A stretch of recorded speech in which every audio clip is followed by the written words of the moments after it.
right, so I'm gonna go over two things. I'm trying not to linger too much on this in terms of like pacing, and so we have a lot more content to cover. And those who have like any of the presenters or anyone else who has a really good grasp on this as well, feel free to interject if you have a better way to articulate some of this stuff. I'll do my best though on this. So the next piece I wanted to cover is and/oring your filters, like essentially Boolean operations. So kind of familiar to librarians for the most part. But so as you're adding filters, I mean, some of this will be obvious, like the and piece will as all criteria in both of those filters must be met, or means that the criteria in at least one of the column filters must be met. And when you kind of have seen this a little bit in some of the demos, as you're adding filters in your report, at they appear at the bottom level.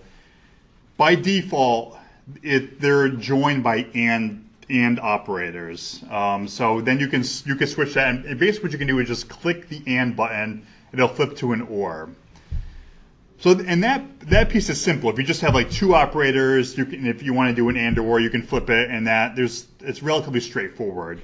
Where it gets a little complicated if you want to do sort of like if you have a large number of filters, and you want to group them or kind of do nesting or things like that, or have like multiple and/or operations and kind of set the priority of that. That's where it becomes a little bit more challenging. I'm going to try to demo it in sort of a simple way. It's a little hard to show based on how it presents in the UI, but I'll try my best with that.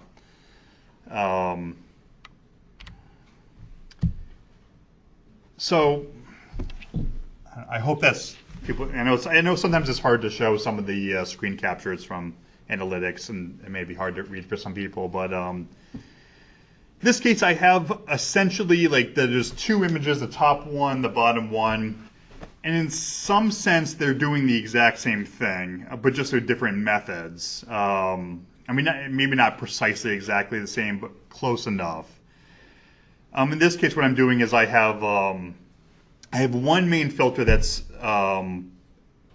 filtering to the Watkinson library. So as just that piece, that library. Then I'm adding a bunch of location names. I want to filter a bunch of location names, but I want essentially this report is for any item that appears within any of those. So you have the top piece, the name here, the top, and then you have a whole series of the locations. And let's say the bib record can appear in any of those sub-locations of that library. So the top one, I added each location as a discrete operator, discrete filter, all with ORs